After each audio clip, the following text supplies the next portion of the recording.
Hello, आज का topic है फ्लूइड मैकेनिज्म। इसमें फॉर्मूले हैं क्योंकि गेट के एग्ज़ाम में जहाँ तक थ्योरी बहुत कम आती है, सिर्फ न्यूमेरिकल ही आते ज़्यादातर।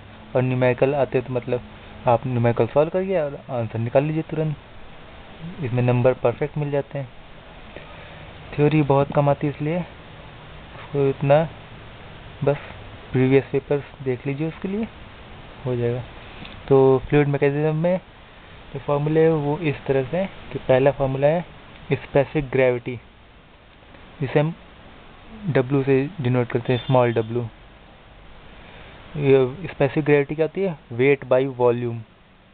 वेट को हम कैसे करते हैं? W से डिनोट करते हैं, वेट बाई वॉल्यूम। वेट क्या होता है? mg, mass into gravity. और वॉल्यूम क्या होती है? मास ओवर में डेंसिटी। तो क्या होता है? मास मास कट गया तो रो इंटू जी। तो specific gravity equal to rho जी। जो डेंसिटी होती है रो, वो डिपेंड करती है टेम्परेचर पे और प्रेशर पे। जहाँ पे ज़्यादा टेम्परेचर होगा वहाँ डेंसिटी कम होगी, और जहाँ प्रेशर ज़्यादा होगा वहाँ डेंसिटी ज़्यादा होगी। तो ये टेम्परेचर की इन्वर्सली प्रोपोर्शनल है डेंसिटी, और प्रेशर के डायरेक्टली, क्योंकि PV इक्वल टू mRT ऐसा फार्मूला होता है। वेट वॉल्यूम ओवर में मास, मास ओवर में volume equal to density pressure, P/T equal to rho RT। R rho इसको कांस्टेंट मान लें, R को हटा दे तो क्या होता है? P equal to rho RT। तो प्रेशर डायरेक्टली प्रोपोर्शनल है, और जब हम T की देखेंगे तो डेंसिटी नीचे आएगा, तो density inversely proportional to temperature होता है। ओके। और ग्रेविटी जो है वो लोकेशन से डिफाइन होती है। मून पे तो ग्रेविटी कुछ और होगी, अर्थ पे तो कुछ और, अर्थ के सेंटर पे जाएगी तो ग्रेविटी बढ़ जाएगी, ऐसे ऐसे। दूसरा फॉर्मूला आता है स्पेसिफिक ग्रेविटी, या फिर जिसे हम कहते हैं रिलेटिव डेंसिटी। इसको हम S से डिनोट करते हैं। स्पेसिफिक ग्रेविटी या रिलेटिव डेंसिटी होती है डेंसिटी ऑफ फ्लूइड अपॉन में डेंसिटी ऑफ स्टैंडर्ड फ्लूइड। अगर वाटर की हमें स्पेसिफिक ग्रेविटी गिवन है तो हमें उसका वाटर का डेंसिटी निकालनी है, तो हमें स्टैंडर्ड डेंसिटी हमें पता है वाटर की 1000 होती है। तो हम स्पेसिफिक ग्रेविटी को स्टैंडर्ड से मल्टीप्लाई कर देंगे तो हमें वाटर की डेंसिटी मिल जाएगी। ऐसे ही मरकुरी की भी निकाल सकते हैं, मरकुरी की 13.6 होती है। मॉडुलस, बल्क मॉडुलस, तीसरा part. Bulk modulus equal to K से डिनोट करते हैं, और वो होता है dP अपॉन में माइनस dV अपॉन में D, माइनस dV अपॉन में V। ये क्या होता है? वॉल्यूमेट्रिक चेंज होता है। और वॉल्यूमेट्रिक माइनस dV अपॉन में V equal to D rho by rho भी होता है, rate of density change upon में ओरिजिनल डेंसिटी। इस तरह का स्ट्रेन है, तो हम माइनस dV अपॉन में V की जगह D रो बी अपॉन में रो भी लिख सकते हैं। तो ये हो जाता है dP अपॉन में D rho by rho. Compressibility, compressibility is the inverse of bulk modulus. और अगर मैं कहें कि कंप्रेसिबिलिटी निकालनी तो हम कर देंगे इनवर्स ऑफ बल्क मॉडुलस। अब इनवर्स ऑफ बल्क मॉडुलस क्या हो गया? ये D रो अपॉन में dP कर देंगे, तो ये हमारा कंप्रेसिबिलिटी निकल जाएगी। अब हम देखते हैं विस्कोसिटी और टेम्परेचर के बीच में relationship between viscosity and temperature. तो कुछ ऐसा होता है, एक्स एक्सिस में टेम्परेचर होता है और वाई एक्सिस में वहाँ विस्कोसिटी होती है। और फॉर लिक्विड विस्कोसिटी डिक्रीज करती है विथ इंक्रीज इन टेम्परेचर, क्योंकि लिक्विड में कोहेसिव फोर्सेस होता है। एक तरह के जैसे गम होता है, गम को गर्म कर देंगे तो गल जाएगा, सॉलिड को गर्म करते हैं तो मेल्ट हो जाता है। ऐसे ही कोहेसिव फोर्सेस जब टेम्परेचर मिलता है तो वो पिघल जाती है, और इस वजह से लिक्विड में विस्कोसिटी कम होती जाती है। और इन केस ऑफ गैस वो मॉलिक्यूलर एजिटेशन की वजह से उसकी विस्कोसिटी होती है। तो जैसे टेम्परेचर बढ़ेगा तो इंटरनल काइनेटिक एनर्जी बढ़ जाएगी गैस की, और वो एक दूसरे से कोलाइड करने लगेंगे। तो इसकी वजह से इसका ग्राफ कुछ ऐसा बनेगा। तो आप ये जाके कोन बना लेना है फनल के टाइप का, और ये Lg म्यू और टेम्परेचर के बीच में Lg ये हमारा होगा। और देख लेते हैं, जैसे अब फ्लूइड के आते हैं। फ्लूइड के कितने तरीके के होते हैं? फ्लूइड तीन तरीके का, एक न्यूटोनियन होता है, एक नॉन न्यूटोनियन होता है, और एक आइडियल फ्लूइड होता है। न्यूटोनियन फ्लूइड क्या होते हैं? जो न्यूटन्स लॉ ऑफ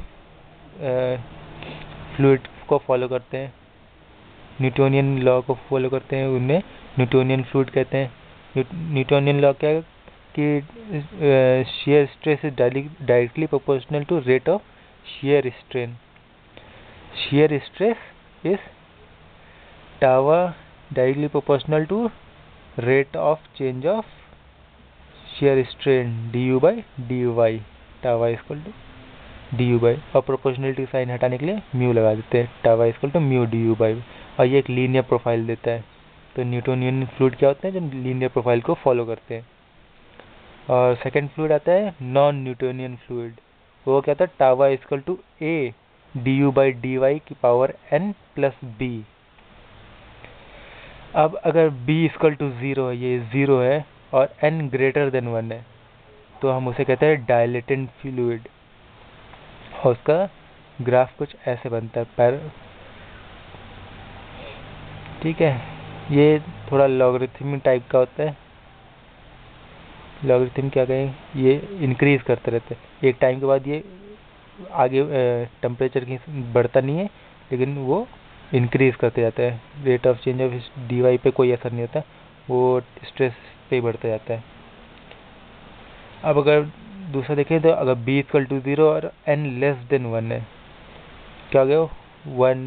1 से लेस देन मतलब 0.1, 0.2, 0.3, कुछ भी 0.99, 99। तो इसमें कैसे क्या कहते हैं? Pseudoplastic fluid. इसका ग्राफ कैसा होता है? ये ऐसे रहता है। एक स्ट्रेस के बाद वो सारा स्ट्रेन ही रहता है। स्ट्रेस चाहे इतना बढ़ा दें कोई फर्क नहीं पड़ता, स्ट्रेन ही सारा उस पर इफेक्ट करता है। और तीसरा है, अगर b नॉट इक्वल टू 0 है और n इक्वल टू 1 है, मतलब tau equal to A D U by D Y plus B, तो क्या होता है? एक कांस्टेंट पहले से ये b, तो इतना b का वैल्यू हो गई, और फिर linear profile A D U by D Y जो हमारा न्यूटोनियन वाला था। तो ऐसे वाले को हम भिंगम प्लास्टिक कहते हैं। भिंगम, BHINGHAM, भिंगम प्लास्टिक। तो नॉन न्यूटोनियन को याद करने का तरीका है, अगर एग्जाम में कभी मैच द फॉलोइंग पूछ ले, b equal to 0, n greater than 1 ऐसे ऑप्शन में रहे, तो आपको कैसे बनाना है? तो इसको DPS मान ले, b को जैसे भिंगम है वैसे सिंघम था, तो DPS मान ले, तो डायलेटेंट सीडोप्लास्टिक और भिंगम प्लास्टिक। और b equal to 0, b not equal to 0, और n greater than less than equal to, greater than less than equal to, greater than less than equal to, तो greater than less than equal to. ठीक है। Ideal fluid क्या होते हैं? मतलब जिन पे stress बढ़ाते जाओ तो स्ट्रेन पे कोई फर्क नहीं पड़ता, स्ट्रेन बढ़ाते जाओ तो स्ट्रेस पे कोई फर्क नहीं पड़ता, ऐसे फ्लूइड को आइडियल फ्लूइड कहते हैं। अब अगर वेलोसिटी प्रोफाइल लीनियर हो, if velocity profile is linear, तो D U by D Y क्या होता है? Rate of change of strain क्या होता है? v बाई वाई हो जाता है। डी यू, इसको u भी कर सकते हैं, u बाई वाई, मतलब u डायरेक्शन में जा रहा है तो u by Y, v direction में चेंज हो रहा है तो v बाई वाई। तो स्ट्रेस क्या हो जाती है फिर? Stress equal to mu v by Y. और स्ट्रेस क्या होती है? हमारी फोर्स पर यूनिट एरिया होता है, तो F by A equal to mu v by Y.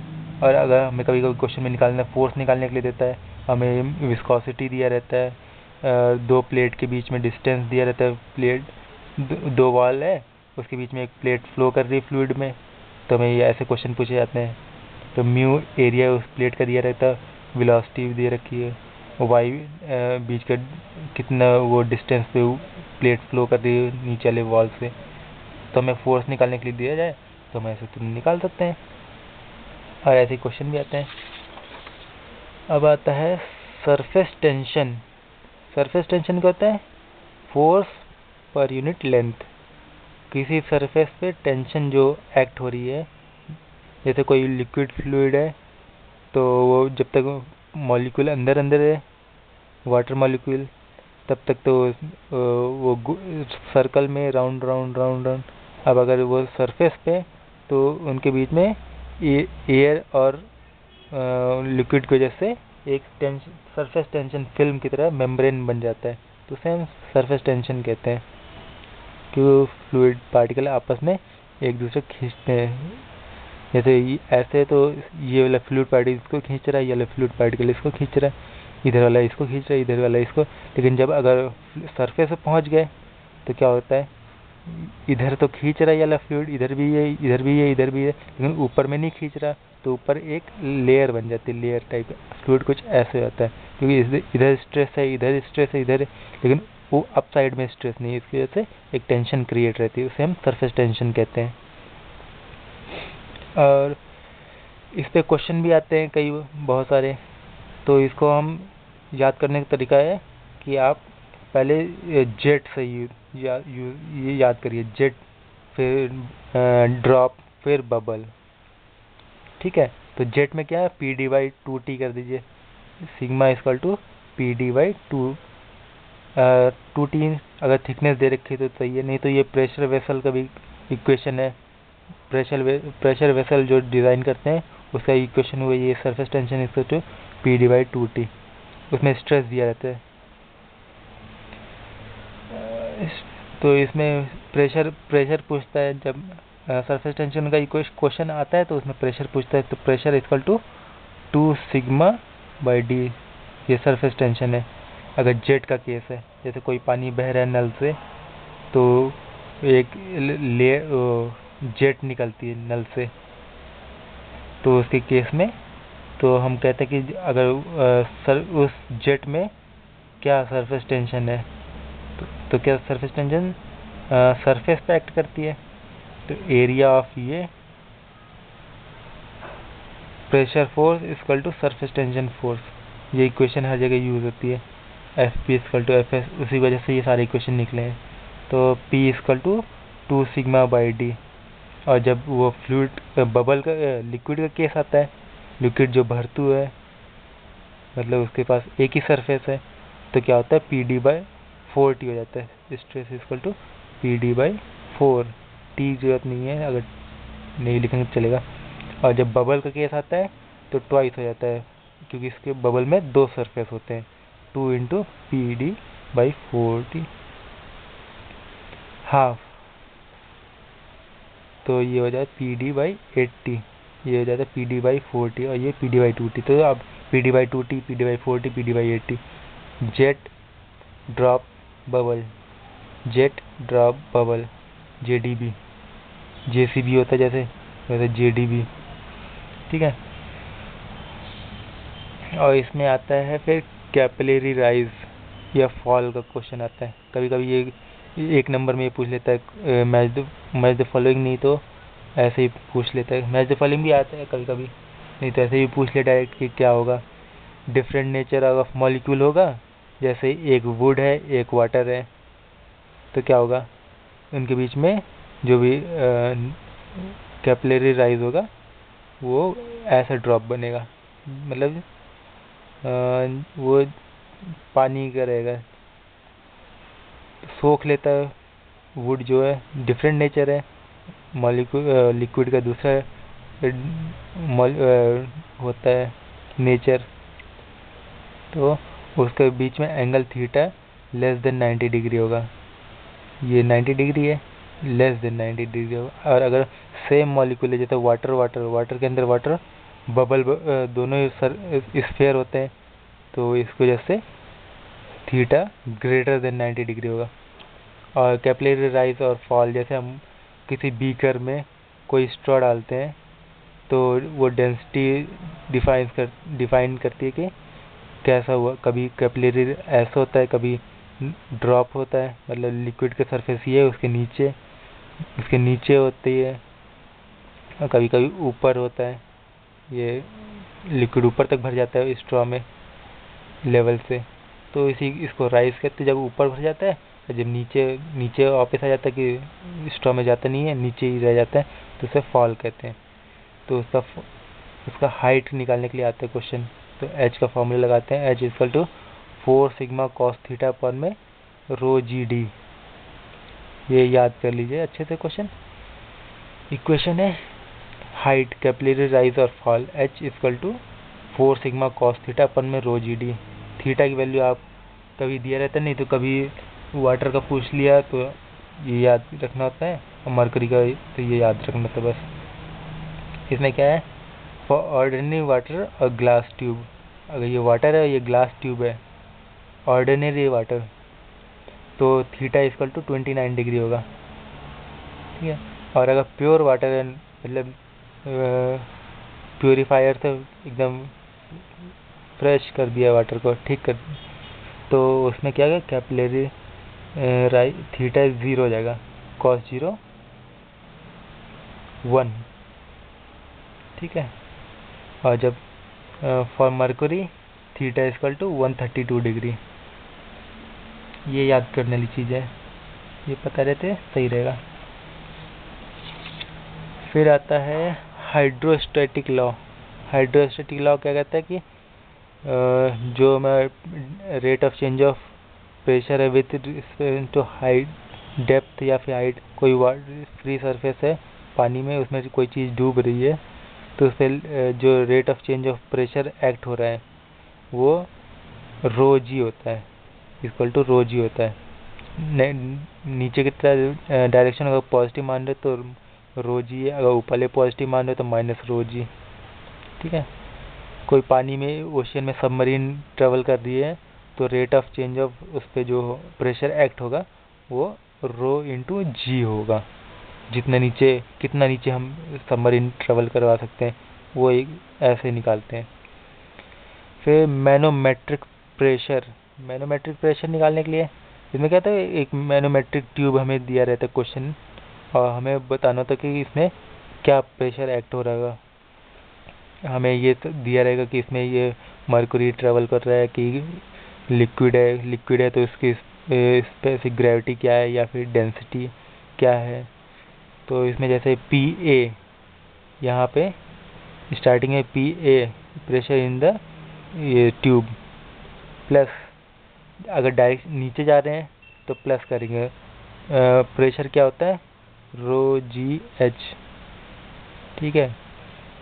तो पी प्रेशर एट यहाँ प्लस प्रेशर एट यहाँ प्लस प्रेशर एट यहाँ plus atmospheric pressure equal to 0 होता है, ओके। तो हम जो भी प्रेशर डाउनवर्ड एक्ट करेगा वो पॉजिटिव होगा, और जो प्रेशर अपवर्ड एक्ट करेगा वो नेगेटिव होगा। तो pressure at A plus downward pressure rho G H, तो एच क्या है यहाँ पे, एक्स है, रो जी एक्स, और ये यहाँ से लेवल बराबर है, मतलब यहाँ से नया फ्लूइड स्टार्ट हुआ है, तो हम क्या करते हैं इसी हॉरिजॉन्टल लाइन खींच देते हैं कि ये डिस्टेंस न्यूट्रल है, इस पर कोई इफेक्ट नहीं है। अब जो भी इफेक्ट है वो इस हाइट की वजह से इफेक्ट होगा, तो हम रो जी वाई कर देंगे, और ये माइनस में होगा क्योंकि ये अपवर्ड डायरेक्शन में एक्ट कर रहा है। फिर डाउनवर्ड डायरेक्शन में एटमॉस्फेयर कर रहा है, ठीक है, equal to P A T M atmospheric. अगर यहाँ पे होता है ऐसे तो आप पी ए लिख देते, पी बी लिख देते हैं।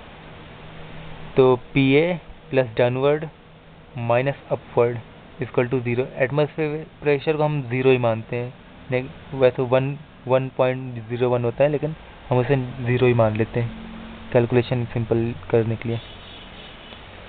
अब आता है conversation of one fluid column into other. Rho G H one equal to rho G H two. अगर कोई प्रेशर यहाँ पे वही सेम प्रेशर यहाँ पे भी होगा, हाइड्रोस्टैटिक लॉ कहता है। तो rho G H1 equal to rho G H2, rho upon में स्टैंडर्ड फ्लूइड, और यहाँ भी डेंसिटी अपॉन में स्टैंडर्ड डेंसिटी। तो क्या होती है, स्पेसिफिक ग्रेविटी हो जाती है, इसको स्पेसिफिक ग्रेविटी भी कहते हैं। तो S into H equal to S2 into H2, density of mercury Hg equal to 13.6 into 10³ kg per metre cube. ये यूनिट हमेशा याद रखनी चाहिए, कई क्वेश्चन यूनिट से ही सॉल्व हो जाया करते हैं। और density of water H2O equal to 1000 kg per metre cube. Okay, और अब हाइड्रोस्टैटिक फोर्सेस, कोई ऑब्जेक्ट पानी के अंदर, कोई वाटर सरफेस समुद्र है, ठीक है, उसमें कोई ऑब्जेक्ट गिर गया, या फिर जैसे डैम बनाते हैं तो उस पर जो हाइड्रोस्टैटिक फोर्सेस एक्ट हो रही होती है वो निकालने के लिए हम ये पढ़ते हैं। तो इसमें क्या केस, हॉरिजॉन्टल, जब कोई सरफेस हॉरिजॉन्टल डायरेक्शन में डूबा हुआ, कोई इंक्लाइन डूबा हुआ, कोई वर्टिकल डूबा हुआ, तो हम क्या करते हैं, उस पर क्या फोर्स एक्ट हो रहा, कहाँ पे फोर्स एक्ट होगा वो देखना था, क्योंकि फोर्स हमेशा सेंटर ऑफ ग्रेविटी पे एक्ट करता है। ठीक है, तो हमें सेंटर ऑफ प्रेशर निकालना पड़ता है, सेंटर ऑफ प्रेशर पे एक्ट करता है। ठीक है,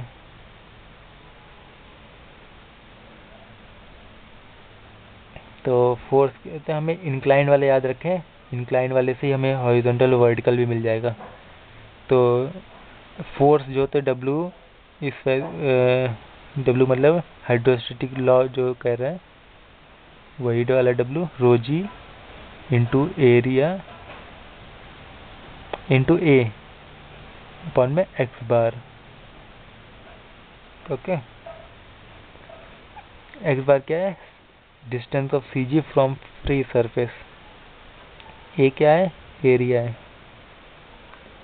तो सेंटर ऑफ प्रेशर क्या होता है, एक्स बार यानी distance of CG from free surface plus movement inertia about centre of gravity into sine square theta upon में ए एक्स बार। ओके, तो जब अगर हॉरिजॉन्टल सरफेस है तो क्या हो गया, साइन 0 हो गया, तो ये टर्म 0 हो गई, तो हमें पास बचा सिर्फ distance of CG from free surface. ये फ्री सरफेस है, इसके जो सेंटर ऑफ ग्रेविटी एक्ट करेगा वो एक्स बार ही है। अब अगर थीटा इक्वल टू 90 डिग्री है, इसके बीच में 90 डिग्री है, तो साइन 90 इक्वल टू 1, तो IG अपॉन में ए एक्स बार प्लस IG अपॉन में एक्स बार हो गया सेंटर ऑफ प्रेशर। हमें सेंटर ऑफ प्रेशर और फोर्स निकालने के लिए कहा जाता है, अगर ये प्लेन सरफेस है तब। ठीक है, प्लेन सरफेस के केस में। अब अगर वो कर्व्ड सरफेस है, मतलब कोई जैसे डैम बनाते हैं तो हम क्या करते हैं, बांध को ऐसे तिरछा बनाते हैं, थोड़ा आर्क टाइप में बनाते हैं, या फिर नॉचेस वियर रहते हैं। तो इसमें क्या करते हैं कि एक तो वर्टिकल फोर्स देखते हैं, एक हॉरिजॉन्टल फोर्स देखते हैं, उसके रिजल्टेंट ही टोटल फोर्स एक्ट कर रहा होता है वहाँ पे। तो हम हॉरिजॉन्टल फोर्स क्या होता है, रो जी एक्स यानी W एक्स और DA साइन थीटा। तो एक्स DA साइन थीटा जब सॉल्व करते हैं तो WA एक्स बार आता है। एक्स बार क्या था, centre of pressure, distance of CG from free surface, WA form में एक्स बार। और जब वर्टिकल के लिए निकालते हैं तो रो जी एक्स DA कॉस थीटा लगाते हैं, वर्टिकल में कॉस थीटा, हॉरिजॉन्टल में साइन थीटा। नहीं तो हम क्या करते थे, हॉरिजॉन्टल में कॉस थीटा लगाते थे और वर्टिकल में साइन थीटा, लेकिन इसमें हॉरिजॉन्टल में साइन थीटा है और वर्टिकल में कॉस थीटा है, रो जी एक्स DA कॉस थीटा।